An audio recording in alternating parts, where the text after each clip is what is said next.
Pennies Going in Raw is a production of iHeartRadio.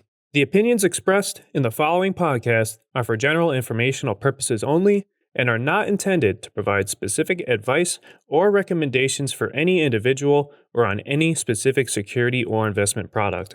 It is only intended to provide education and entertainment about the financial industry and the stock market. Enjoy! On this episode of Pennies Going in Raw, we discuss more on Elon Musk on Twitter, touch on the overall market, and discuss confident plays. You find out life's this game of pennies. Oh, you guys know we only have a 40% runner. Hello, 40% is a fucking killing. We've been compliant for too long. It's time we go to war. I don't have a Roth. Hugh knows so much about the market that his brain doesn't have enough room for grammar. Hey, who told me about IDEX? It's going up a shit ton now. We're up 4%, baby. No way. 4 fucking percent. You asked the exact same question with 2 words different. It's like, man, I just got dick whipped for like 20%, and now that f***er's up like 50. I bet Warren Buffett never did that. I'm just making this voice memo to call out unusual whales to a fight. The pennies we need are everywhere around us. Pennies. Going in Raw. Featuring Dan, Deity of Dips, And Hugh Henny. Produced by Vinny. And Christian. Let's go, baby.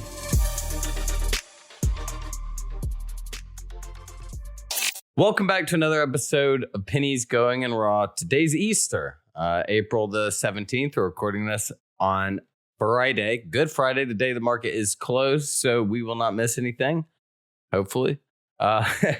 We are getting the dip on SPY you asked for, and it's still continuing to go back, almost back to the point where not exactly, we're real scared, but we're in 437. Is this the dip you're looking for? Is it too pulled back for you? Because, it hasn't looked like it's going to keep back up quite yet. Yeah, so I think underneath 424, like 423, 424 is when it starts to get a little panicky, because then it's like, okay, we've given up most of the gains from that big run from 410 to 460. But overall, we're still inside a range, so I don't think it's like anything crazy to worry about. And I would just, accumulate dips and sell the rips until we break out of that range one way or the other. But, like you said, we're at 437. We'll see how it reacts this week, but we could very well be at that 425 spot next week. And so it'll be really, really interesting to see. But the one thing that, that you touched on that's huge about this, this week was the whole Twitter everything and Musk everything. And so Friday morning, Twitter announced that its board voted to adopt a limited duration shareholder rights plan. Now that doesn't, so first I'll give context and then I think we're going to need to explain what a tax voter, whatever the hell you just said is. Just for the people that don't know. I know, of course, but I'm sure there's someone out there listening that doesn't know what you just said is. Yeah. So think of it. So first off, I'll give my opinion later. But the first thing is that it's important to understand that most of the time, these are only enacted during hostile takeovers, which, we've seen. The last one that I can really kind of think of, if you guys study KKR or any of like the big hostile takeover firms, they've dealt a lot with this, and Twitter's probably the biggest one as of within the last definitely half decade that I've seen that that is this public. Like Papa John's, I want to say like 2016, 2017 enacted their limited shareholder rights, but overall, it's not something that's really enacted, and I'll give my opinions on it later. But I'll read directly from what the board said.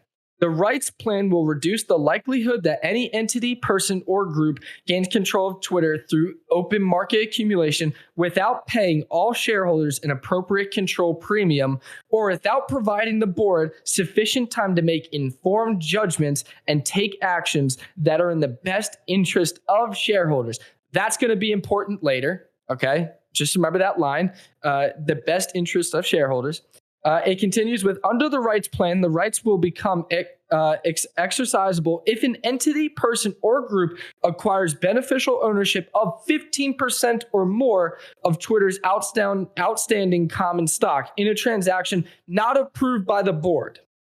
All right, so I'll go into that later, but just kind of listen to it first. And then in the event that the rights become exercisable due to the triggered ownership threshold being crossed, each right will entitle its holder, other than the person or entity that's triggering the rights plan, whose rights will become void and will not be exercisable, to purchase at the then current exercise price additional shares of the common stock having a then current market value of twice the exercisable price of the right.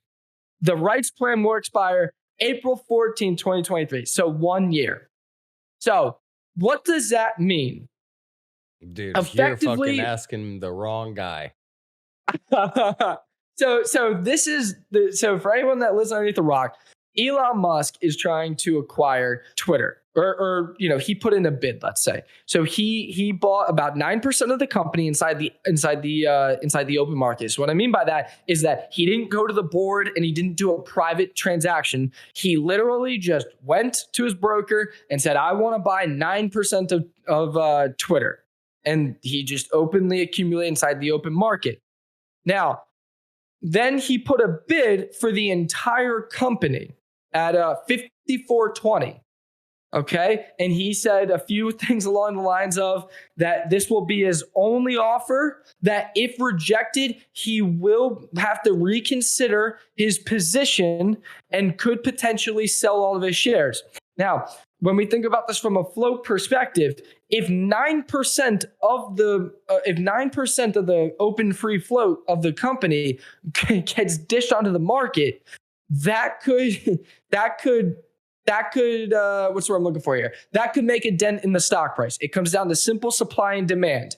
If he just decides to dump 9% of the company on the open market, there's going to be a lot of supply, and I'm not sure that there will be enough demand to hold it up.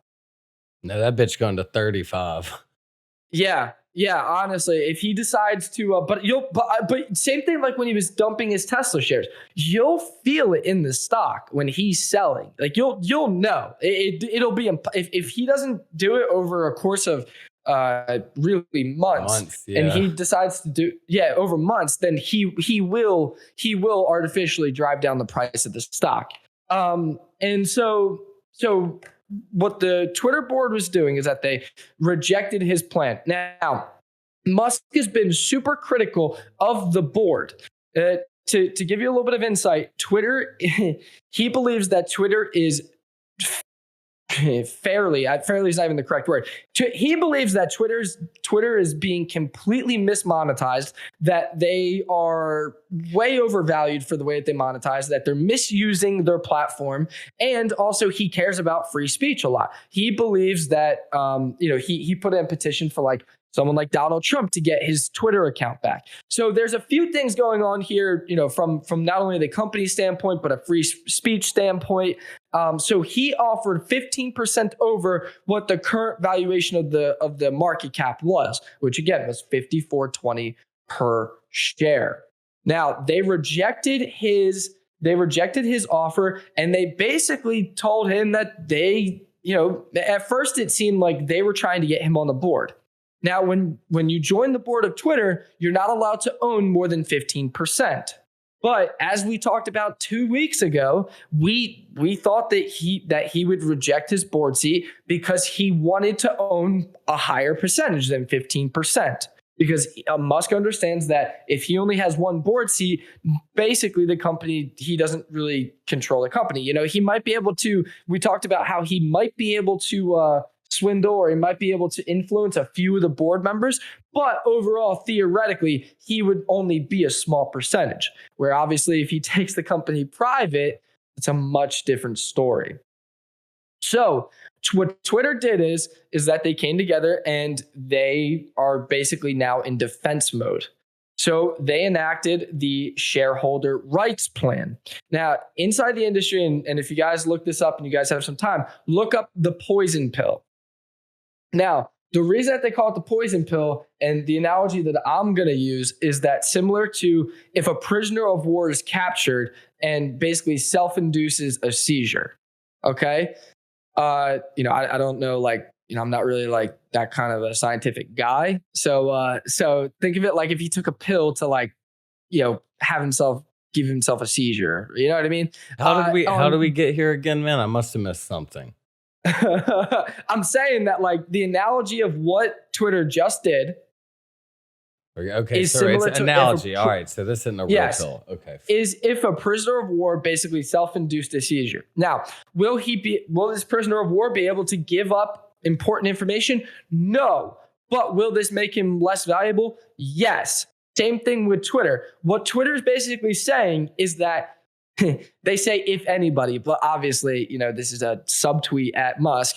If anybody decides to cross that 14.99% threshold, they can enact the shareholder rights plan. This would basically dilute the company and make it much more difficult for Musk or anyone else to do a hostile takeover. Okay, that's basically what they're trying to block. They're trying to block the hostile takeover and make it much more difficult for Musk to come in there. Now, I don't know. That's pretty much on the rights plan.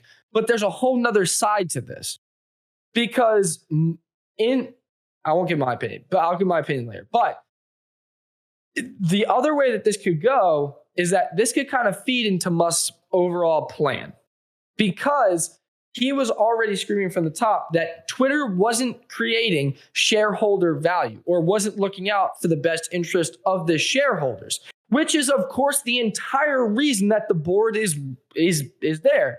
The board's sole job is to create shareholder value and to look out for shareholders. They're basically the committee of shareholders.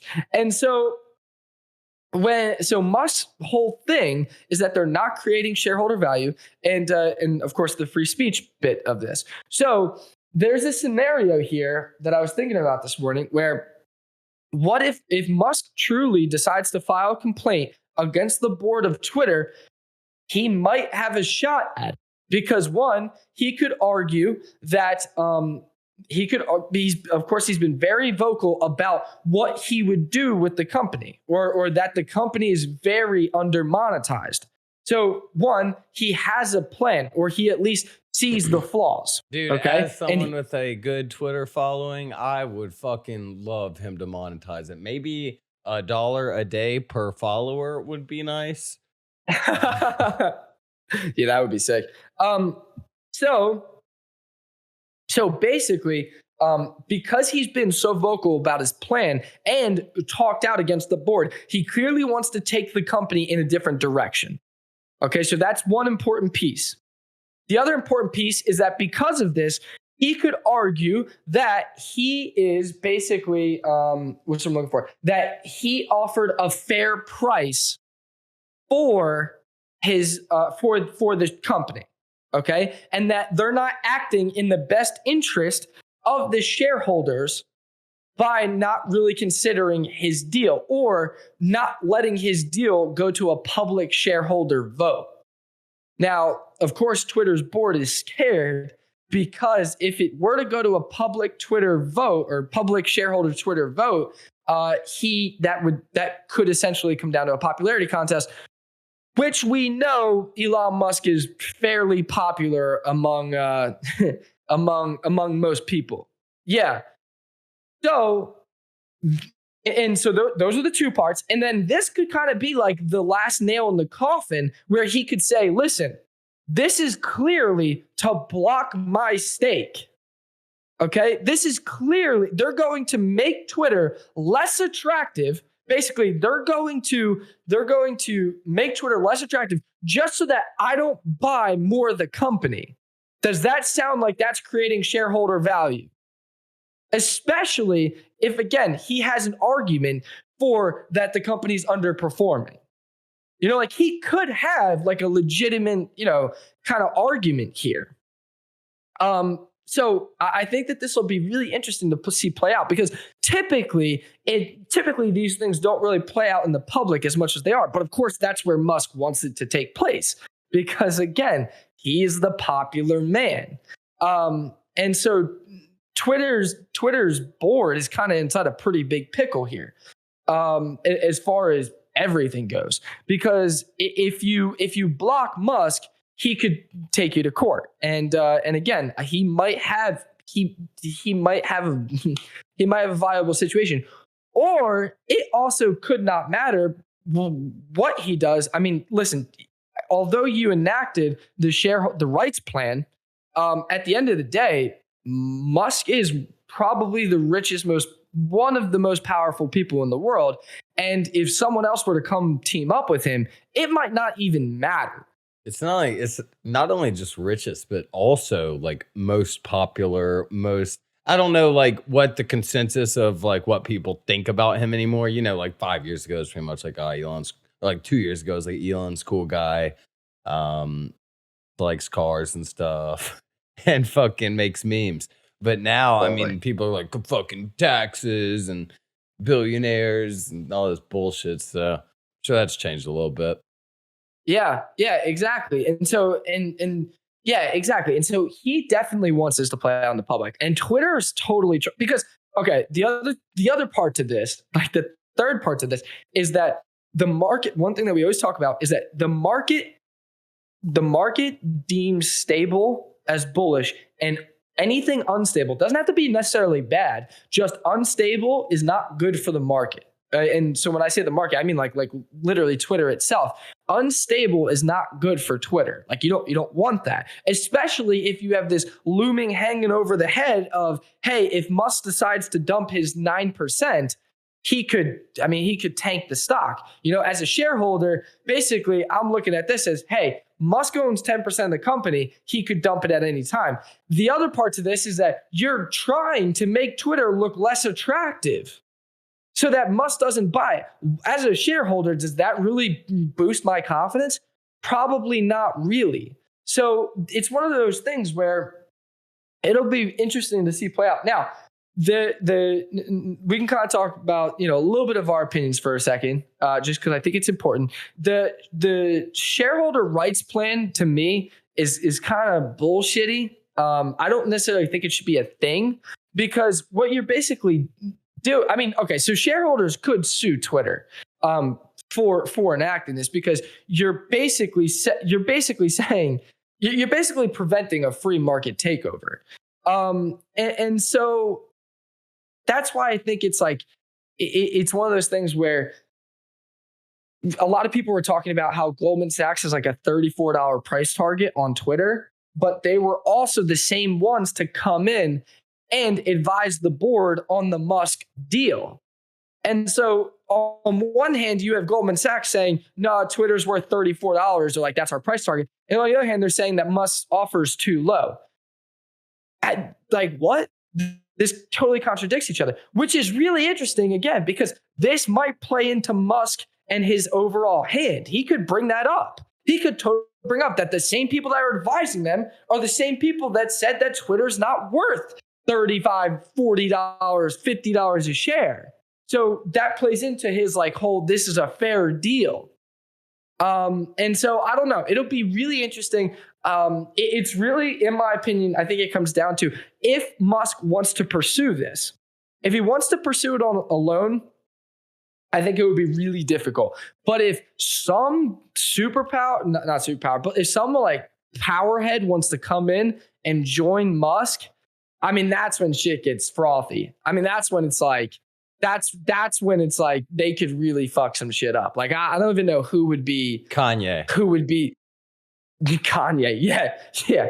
I don't even know like who it could possibly be, but if some financier wanted to come in there, Donald Trump. I mean, that's honestly I mean, that would be something else. So I think that that's when it would become a real big problem for Twitter's board. Not that they already don't have a big problem, but it's kind of like now you're wrapping your hands together, you know? And so now the other thing is that this is at least for the next, this is for the next year. So what happens when like Vanguard's now up to 10.3% of Twitter, like they have another big hand in this. So it's like you kind of just wrapped your hands together for at least a year, and you could have just played into Musk's overall plan, So it's kind of like one of those like you temporarily kind of put a Band-Aid on the dam, but the hole's still there. And the other thing is that like you kind of just used your bazooka, if you will. So I don't know. I don't know. Like you really can't do much now. You really can't do much. And again, if Musk, you can dilute the company. And basically that's what they would be doing is that they would be stopping Musk from buying the company and allowing other people to, and basically diluting the company. So it's kind of like tying Musk's hands while also diluting his shares. And again, though, if someone else teams up with him, they could come right in there and, he might not even care. He might just buy it, for whoever. Like, would he offer 40 billion? He could offer like, they could come together and do 100 billion and call it a day. So that's kind of the Twitter situation. It would be really interesting to see it play out. As of us recording it, Musk hasn't responded in any way. However, I think it'll be interesting to see what he replies, because again, he's been very critical of the board. And it's not just like he just wants free speech, or he just thinks that again, the two big parts of this is that he says that he's fighting for free speech, and he's fighting for a company that loves Twitter. He believes sucks. Yeah, he loves Twitter. So it's like, but like, you know what I mean? Like, it's two big things. Like, it's not like it's just like, hey, the board doesn't know what the hell they're doing, or like, hey, free speech. It's free speech and they don't know what the hell they're doing, which is a really interesting combo. And again, he's the richest, one of the most powerful men in the world. I don't know. I love this shit. I think this is so cool. Well, what do you think is going to happen out of all of it? I mean, Elon, it's kind of always hard to tell because Elon Musk is a loose cannon. But he is. And like, it could just be like right now where like he's just toying with Twitter board and he could just dump it for like a profit. I could see that as well. I wish he'd start doing Twitter lives. Oh, that would be insane. He just starts joining Twitter spaces. Yeah, could you imagine? Yeah. However, I will say that although I think that it's possible that he's literally just kind of messing with the Twitter board, I do think that it's very important to him. I do think that this is important to him. It clearly is important to him. And it's not just like him just calling out the board. Like he's made an action plan. He's taken the steps. So something like that, I don't know. I think that he could be serious about this. The other thing is that when you look at Elon Musk, typically he doesn't like to take on partners. In fact, he doesn't. It's been said that he doesn't necessarily work well with others. And so I think that, but I think that that's the only way really that he can conquer this. If he truly wants to do like a hostile takeover. So it's kind of like one of those things, like he'll either need to play nice and take on a partner, even if it's a minority partner, or he'll need to work something out with the board where like he super overpays or something like that.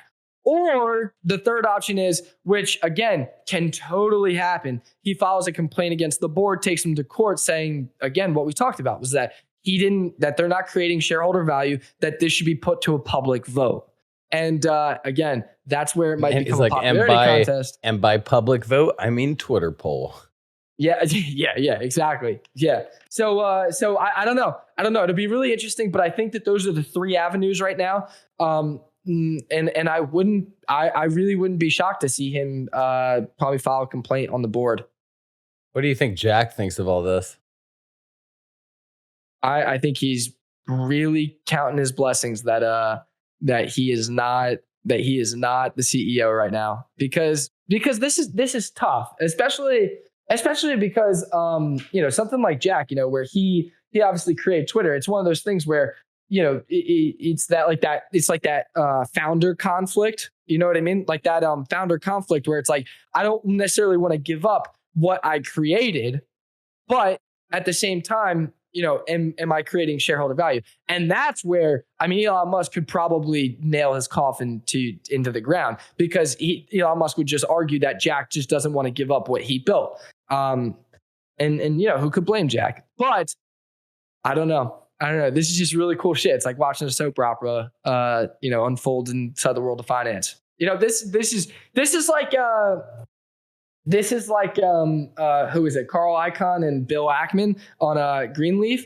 I'm totally messing up the company name, but that Big Short versus the Big Long, and it was on like CNBC for like 15 minutes. It was like the biggest thing that everyone talked about for like 4 or 5 years. This is even bigger, because it's literally like Goliath versus like Goliath. And the other thing, just the last thing to touch on this, because I know we talked about this for a while, but the other thing that Twitter just did was again, they tied their hands. So if they were truly getting other offers, if they were getting other offers, then this makes them look less attractive. So, unless they have like some backdoor deal with somebody going on right now, which they totally could, then, you're really tying your hands. So it's like one of those, again, is that if this is just to stop Musk and you don't have an overall big picture plan, Twitter's really taking a big risk.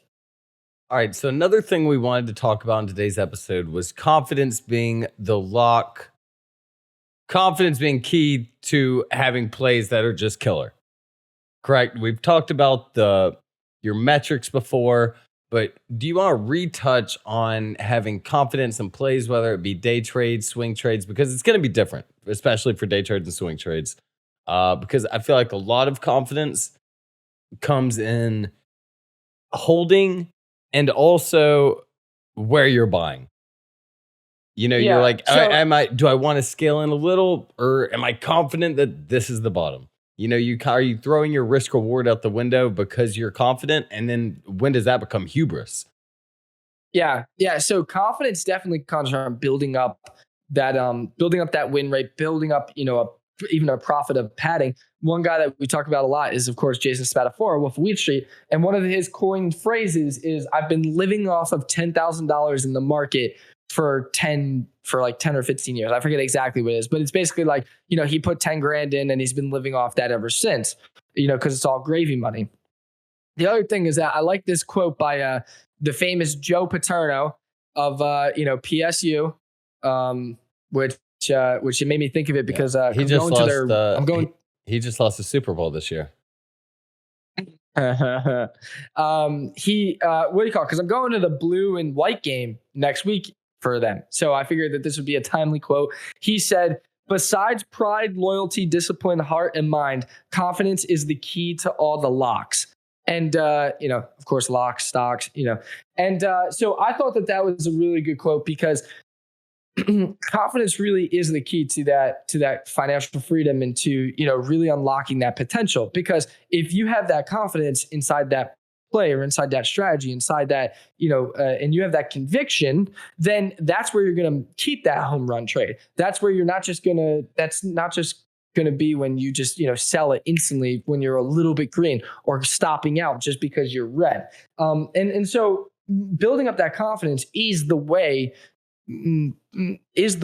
to become that profitable trader. But the way to do that is by creating that systematic approach and backtesting it and then building that profit.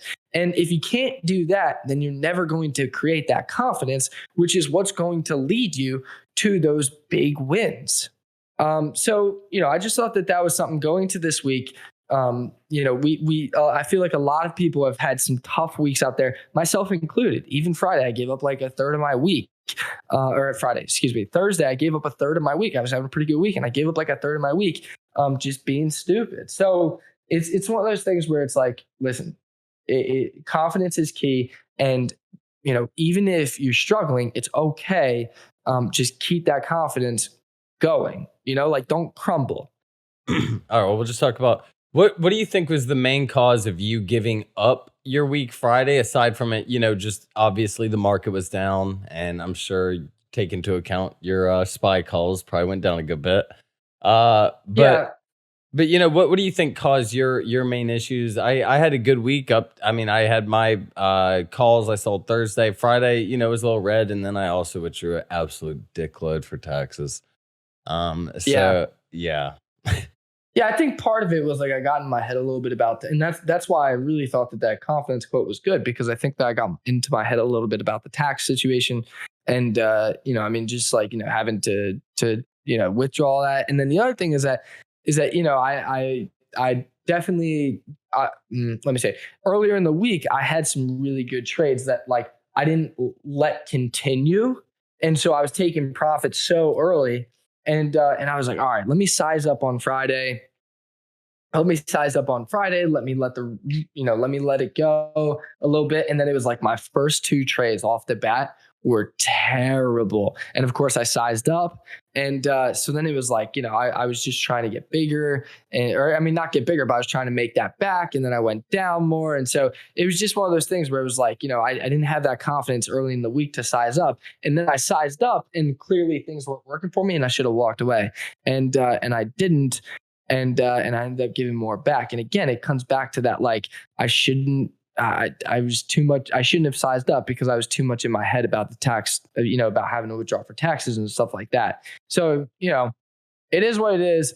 But that's why the confidence, is so important. And it's one of those, like, you don't just get it and then it's like, all right, great, I got it, because it's ever changing. You go through a really hot streak, you're gonna have that confidence to size up and kill it. You go through the cold streak and you're gonna you're gonna question everything.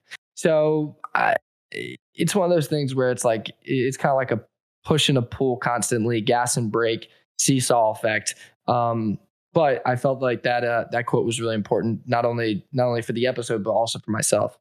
All right, well, we're going to end this with our predictions for end of year Twitter. Are you going to say this Elon Musk thing just gets out? Is he still going to be associated with Twitter by the end of the year? And then I want the price projection. I'm going to say, although I think Twitter is very important to him, and I think this fight is very important to him, I don't think anything gets done by the end of the year. And so I think he probably sells his shares, and it's the end of the year. It'll be at $46 a share. And the reason that I say that is because I still think that even if he's not involved with the company, he's clearly made a big enough of a stink to where they will have to change something, or they will have to make some changes. All right. Well, you heard it here first. $46. Get your calls now. All right. Well, we hope you have a great Easter, should you celebrate. And we will see you guys on Wednesday. Take care and enjoy your family time. Mwah. Pennies Going in Raw is a production of iHeartRadio. For more podcasts from iHeartRadio, visit the iHeartRadio app, Apple Podcasts, or wherever you get your podcasts.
you.